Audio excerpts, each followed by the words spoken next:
ហឹងសាក់ឈ្នះហើយសំលេងហូររំភើបចិត្តទូកយើងប៉ះទឹកលឿនដោយខ្យល់បក់ផាត់ទូកយើងប៉ះទឹកលឿនដោយខ្យល់បក់ផាត់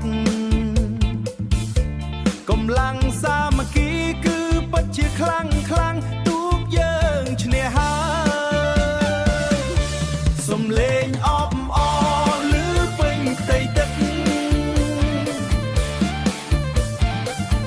អង្ហឹងសាច់ឈ្នះហើយអហឹងសាច់ឈ្នះហើ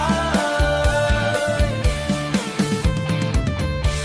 អហឹងសាច់ឈ្នះហើយអហឹងសាច់ឈ្នះហើយ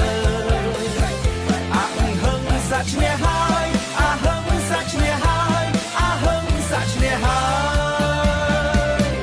អង្ហឹងសាច់ឈ្នះហើយសំលេងហូររំភើបចិត្តទូកយើងប៉ះទឹកលឿនដោយខ្យល់បក់ផាត់ទូកយើងប៉ះទឹកលឿនដោយខ្យល់បក់ផាត់កម្លាំងសាមគ្គីគឺពិតជាខ្លាំងខ្លាំងទូកយើងឈ្នះហើយ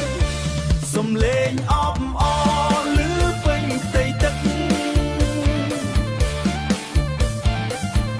អង្ហឹងសាច់ឈ្នះហើយអហឹងសាច់ឈ្នះហើ